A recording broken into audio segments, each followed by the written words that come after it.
বিএনপির সঙ্গ ছেড়ে দিচ্ছে জামায়াত। কামালকে না ছাড়লে বিএনপিকে পদত্যাগ করবে জামায়াত।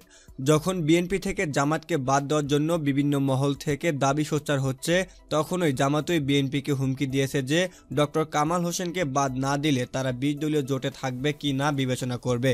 20 দলের প্রাক্তন সমন্বয়ক নজরুল ইসলাম খান 20 দলের একটি বৈঠক ডাকার জন্য গতকাল উদ্যোগ নিয়েছিলেন।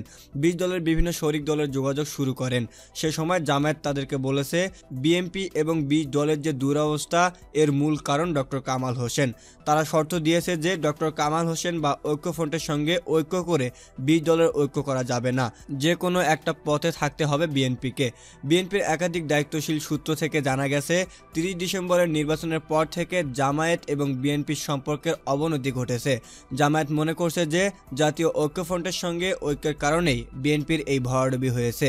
বিএনপি যথাযথ পদক্ষেপ নিতে পারেনি। জামায়াত বিএনপিকে ঐক্যফ্রন্ট থেকে আলাদা করতে চাইছে। এজন্য 20 দলকে সচল করার শর্ত হিসেবে তারা বলেছে ডক্টর কামাল হোসেন এবং জাতীয় ঐক্যফ্রন্টকে বাদ না দিলে তারা 20 দলে থাকার ব্যাপারে বিবেচনা করবে। নির্বাচনের পর থেকে এখন পর্যন্ত 20 দলের কোনো বৈঠক অনুষ্ঠিত হয়নি। বন্ধুরা, আপনাদের কি মনে হয় জামায়াত কি বিএনপিকে ছাড়বে নাকি বিএনপি ডক্টর কামালকে ছাড়বে? আপনাদের মতামতগুলি অবশ্যই আমাদের কমেন্ট বক্সে জানাবেন এবং ভিডিওটি ভালো লেগে থাকলে অবশ্যই ভিডিওটিতে একটি লাইক দিবেন, ভিডিওটি বন্ধুদের মধ্যে শেয়ার করবেন আর পরবর্তী ভিডিওগুলি পাওয়ার জন্য চ্যানেলটি অবশ্যই সাবস্ক্রাইব করবেন। ধন্যবাদ।